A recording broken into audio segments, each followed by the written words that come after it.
TNT Urdu voice میں خوش آمدید۔ آئیں آج کی کہانی سنتے ہیں۔ اس میں رونے کی کیا بات ہے پگلی، اللہ نہ کرے تم اکیلی پڑھو، تمہارے سر کا سائیں موجود ہے، اللہ اسے سلامت رکھے۔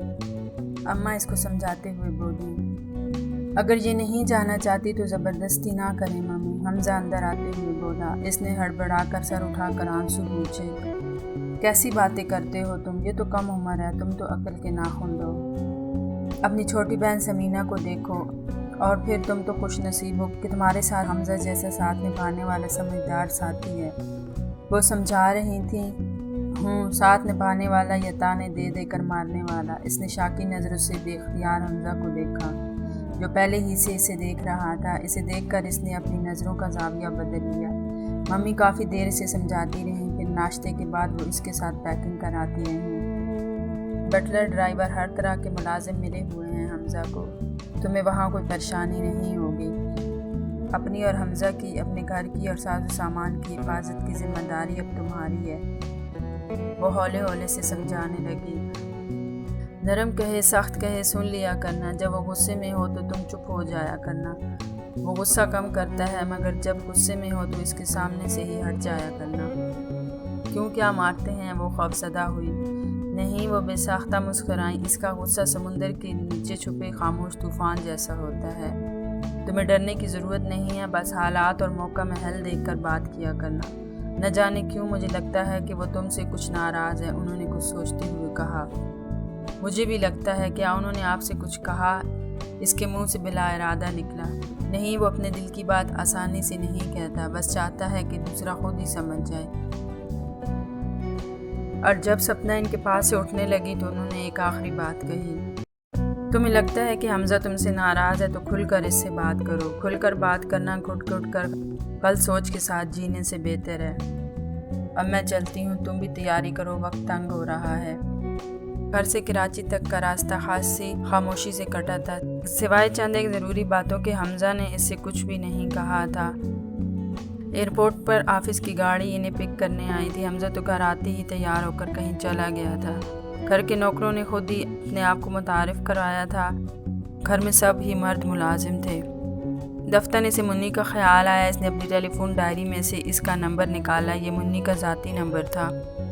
دوسری بیل پر اس نے فون اٹھا لیا۔ اس کی آواز سن کر وہ بہت خوش ہوئی تھی۔ آج ہی بلکہ چند گھنٹے پہلے ہی آئی ہوں، بور ہو رہی تھی، سوچا تم سے بات کر لوں اور اپنے آنے کا بھی بتا دوں۔ اس نے کہا، اچھا کیا، اب آپ اور حمزہ بھائی ہمارے گھر آئیے گا، بلکہ ہم خود آئیں گے۔ وہ کافی مسرور اور مطمئن لگ رہی تھی۔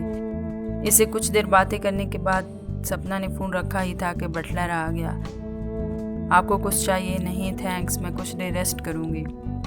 گھر میں مہمانوں کا آنا جانا تو ہوتا ہوگا؟ اس نے سوال کیا۔ میجر زاہد کی بیٹی آتی ہے اکثر، اور کرنل صابر کے گھر والے بھی، مگر صاحب کے پاس وقت ہی نہیں ہوتا کہ مہمانوں کو دیکھیں۔ اب تو آپ ہیں تو مہمان بھی آئیں گے۔ میجر زاہد کون ہے؟ ان کی بیٹی کیوں آتی تھی؟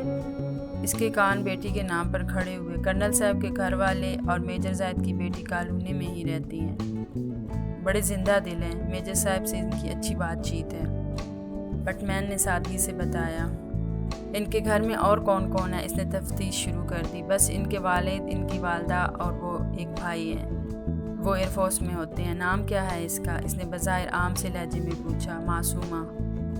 اچھا، کیا آنا جانا ہے؟ اور اس کے گھر والے بھی آتے ہیں؟ اس نے عجیب سے لہجے میں پوچھا۔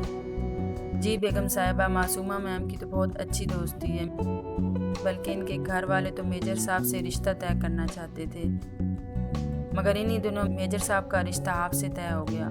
میجر صاحب کی شادی کے بعد معصومہ میم گھر پر نہیں آئیں۔ جوڑے تو جی آسمانوں پر بنتے ہیں۔ ہمارے میجر صاحب کی قسمت میں آپ تھیں۔ وہ باتونی ہونے کے ساتھ ساتھ احمق بھی تھا، اس لیے جو باتیں نہیں کرنی تھی وہ بھی کہہ گیا۔ اچھا ٹھیک ہے، تم جاؤ، وہ آف موڈ کے ساتھ بولی۔ سنو، تمہارا نام کیا ہے؟ اسے خیال آیا کہ اس کا نام پوچھا ہی نہیں۔ خیر دین بیگم صاحبہ، خیر دین ہے میرا نام، اس نے بتایا۔ اچھا خیر دین، میں کچھ دیر ریسٹ کرنا چاہتی ہوں۔ اس نے دوپٹہ اتار کر پھینکا اور کمبل لے کر گہری نیند سو گئی۔ اس کی نیند اتنی گہری تھی کہ حمزہ کی آمد کا پتہ ہی نہ چلا۔ اس نے بے خبر سوئی ہوئی سپنا پر ایک نظر ڈالی۔ دوسروں کی نیندیں حرام کرنے والی خود کس قدر سکون سے سو رہی ہے۔ اس نے سوچا اور چینج کرنے کی نیت سے ڈریسنگ روم کی طرف بڑھ گیا۔ اونچے نیچے راستے تھے، کہیں پگڈنڈیاں تھی تو کہیں پتھریلی شاہراہ۔ اس کے پیروں میں اونچی ہیل والے فینسی چپل تھے اور وہ دلہن کے لباس میں تھی۔ چاروں طرف اندھیرا تھا، وہ خوف زدہ اور سہمی ہوئی تھی اور اسے آوازیں دے رہی تھی، مگر وہ نہ جانے کہاں تھا، وہ بس بھاگ رہی تھی اور بالآخر وہ اسے نظر آ ہی گیا۔ اس کی پشت تھی اور وہ لمبے لمبے ڈگ بھرتا ہوا سیدھی سمت جا رہا تھا۔ حمزہ رکے، وہ پاگلوں کی طرح اس کے پیچھے بھاگی، اونچی ہیل کی وجہ سے بری طرح گری۔ حمزہ رکے، وہ پوری قوت سے چلائی۔ اس بار وہ رک گیا تھا مگر پلٹا نہیں تھا۔ اس نے جو جوتوں کی قید سے پاؤں کو آزاد کیا اور تیزی سے اس کے پاس پہنچی۔ میں کب سے آپ کو بلا رہی ہوں، دیکھے میرے پیر زخمی ہو گئے ہیں، مجھے چوٹ لگی ہے، آپ میری آواز سن کیوں نہیں رہے تھے؟ وہ روتے ہوئے کہہ رہی تھی۔ اسی پل حمزہ مڑا اور اس کی چیخ نکل گئی۔ وہاں حمزہ نہیں تھا، وہاں تو وہ تھا۔ وہ ایک جھٹکے سے اٹھ کر بیٹھی تھی، پورا وجود پسینے سے بھیگ رہا تھا، دل اتنا تیزی سے دھڑک رہا تھا گویا ابھی پسلیوں کو توڑ کر باہر نکل آئے گا۔ اس نے خواب کی کیفیت میں خوف میں ڈوبی آنکھوں سے اپنے اطراف پر نظر ڈالی۔ پورا کمرہ زرد رنگ کی مدھم روشنی کی لپیٹ میں تھا۔ اس کے منہ سے نکلنے والی چیخ حمزہ کو نیند سے بیدار کر چکی تھی۔ اس نے ہاتھ بڑھا کر ٹیبل لیمپ آن کیا اور تشویش بھری نظروں سے اسے دیکھا۔ سپنا کیا ہوا؟ اس نے نرمی سے اس کا شانہ ہلایا۔ سپنا نے گردن گھما کر اس سے دیکھا۔ وہ تو وہی تھا، اس کا حمزہ، وہ کہیں نہیں تھا۔ وہ رو رہی تھی اور ہولے ہولے کانپ رہی تھی۔ سپنا ایزی، آپ نے کوئی خواب دیکھا ہے شاید؟ ڈر گئی تھی، وہ نرمی سے دوستانہ لہجے میں کہتے ہوئے پوچھ رہا تھا۔ سپنا نے اس کی طرف دیکھا۔ یہ تو سنگ دل لاپرواہ حمزہ نہیں تھا جو اس کا جی شادی کی پہلی رات سے جلا رہا تھا۔ وہ بڑا متفکر سا اس کو دیکھتا ہوا، اس کے بے حد قریب، اسے اپنائیت کا احساس دلاتا ہوا اس کا شوہر تھا۔ اٹس اوکے، آپ پانی پی لیں۔ اس نے میز پر رکھے جگ میں سے پانی نکال کر گلاس اس کی طرف بڑھایا۔ سپنا نے گلاس کانپنے ہاتھوں سے لے کر خشک لبوں سے لگایا اور ایک ہی سانس میں پی گئی۔ حمزہ خاموشی سے اسے دیکھ رہا تھا۔ اس نے اپنا ہاتھ سپنا کے شانے سے ہٹا لیا تھا۔ آپ سو جائیں، اس نے سپنا سے کہا، لیکن وہ اس کی طرف دیکھ رہی تھی۔ حمزہ نے گلاس میز پر رکھا اور اسے اسی کیفیت میں دیکھ کر جھٹکا۔ آپ کھانا کھائے بغیر سو گئی تھی، کچھ کھا لیں ورنہ دودھ لا دیتا ہوں، پی لیں۔ نہیں، مجھے اکیلا چھوڑ کر مت جائیں۔ اس نے خوفزدہ ہو کر حمزہ کا بازو پکڑ لیا۔ بڑا بے ساختہ عمل تھا۔ اس کی نرم و نازک گرفت میں حمزہ کا صحت مند بازو تھا۔ خوابناک ماحول، مقدس سی جائز قربت، شرعی ساتھی ہونے کا احساس، حسن بے پرواہ پر قانونی استحقاق کا احساس۔ مرد ہی تو تھا۔ ایک بار پھر دل پگھلنے لگا تھا۔ دل نے کہا چھوڑ دو ضد، مگر دماغ آڑے آ گیا۔ اب کمزور پڑے تو ساری ریاضت غارت ہو جائے گی۔ اس نے خود کو سنبھالا۔ کمن سپنا اب بچی نہیں ہے۔ وہ اٹھ کر چلا گیا۔ حمزہ کی چند لبوں کی قربت و نرمی نے اس کے خوف کی شدت کو بہت حد تک کم کر دیا تھا۔ کھانا کھا لیں، آپ نے کیوں تکلیف کی، میں خود گرم کر لیتی، اس نے کہا۔ میں تو ملازموں کو بھی بلا وجہ تکلیف نہیں دیتا، آپ سے تو نکاح کا رشتہ ہے۔ البتہ کھانے کے بعد برتن ضرور کچن میں رکھ آئیے گا، اس نے کہتے ہوئے واش روم کا رخ کیا۔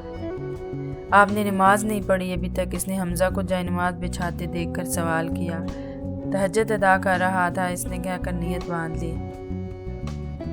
تہجد بھی ادا کرتے ہیں، کوئی خوبی چھوڑی بھی ہے؟ اس نے محبت سے اس کی پشت کو دیکھا۔ دل اس طرح اس کی طرف کھینچا کہ خود بخود وضو کر کے اس کے پیچھے دوسرا مصلی بچھا کر تہجد کی ادائیگی کرنے لگی۔ حمزہ نے نوافل کی ادائیگی کے بعد دعا کے لیے ہاتھ اٹھا لیے۔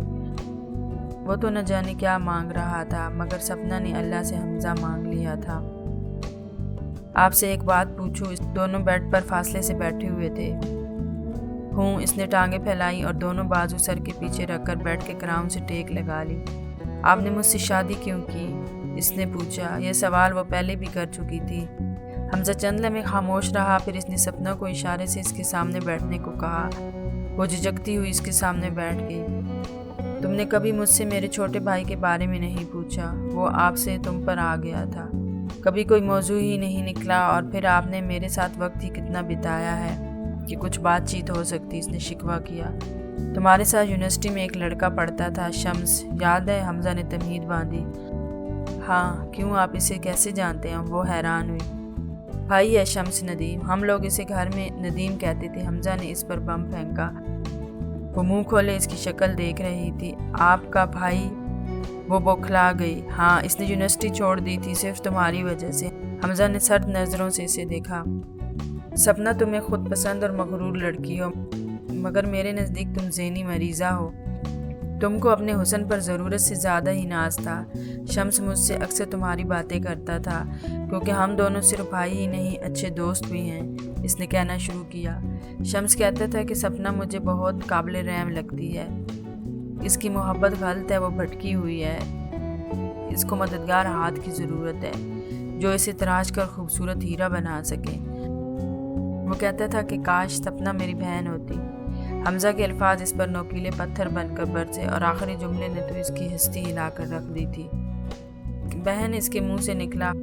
ہاں، وہ تمہیں نینا کی طرح سمجھتا تھا۔ وہ کہتا تھا کہ کاش میں سپنا کو اس خود پسندی اور غرور کے پھندے سے آزاد کر کے ایک معتبر سوچ دے سکوں۔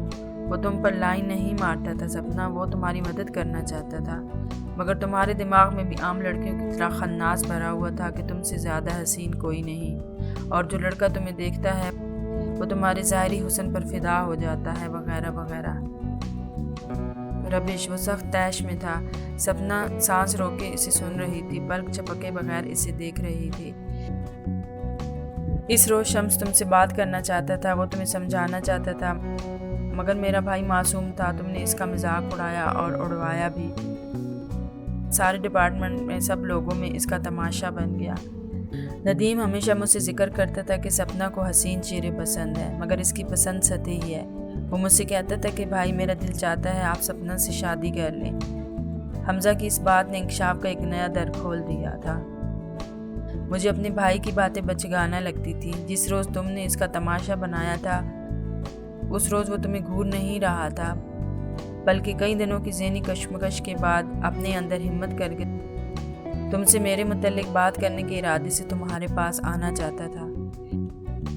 اس نے تمہاری سہیلیوں کے ساتھ تمہاری باتیں سن لی تھی کہ تم حمزہ نام کے کسی خیالی شہزادے سے شادی کرنا چاہتی ہو، اور وہ تمہیں میری تصویر دکھا کر میرا نام بنا کر تمہیں حیران کر دینا چاہتا تھا، مگر تم حمزہ نفرت سے اسے دیکھا۔ تمہاری نظر میں حسن کا معیار یہ ہے کہ برا رنگ ہو، خوبصورت نین نقش ہو، پرکشش جسم ہو۔ وہ چند لمحوں کے وقفے سے بولا۔ سپنا کی آنکھیں پہلے ہی جھکی ہوئی تھی، اب اس کی گردن بھی جھک گئی تھی۔ مگر میری نظر میں یہ حسن نہیں ہے، اس نے کچھ دیر ٹھہر کر کہا۔ ندیم نے یونیورسٹی چھوڑ دی اور وجہ صرف مجھے بتائی۔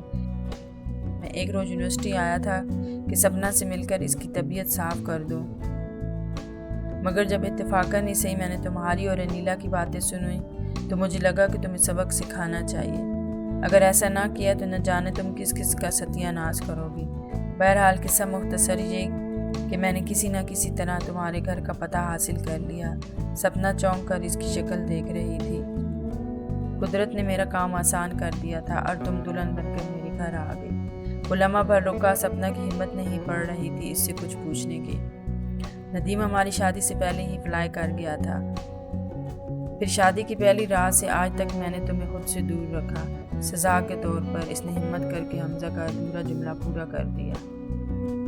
ہاں، مگر تمہارے لیے یہ سزا کم ہے سپنا۔ دوسروں کی شکلوں کا مذاق اڑانے والی لڑکی کی اپنی زندگی مذاق بن جائے، یہی اس کی سزا ہے۔ وہ شفاقی سے بولا۔ میں بہت شرمندہ ہوں حمزہ، آپ نے میری آنکھیں کھول دی ہیں، مجھے معاف کر دیں۔ اس نے حمزہ کے سامنے اپنے ہاتھ جوڑ دیے۔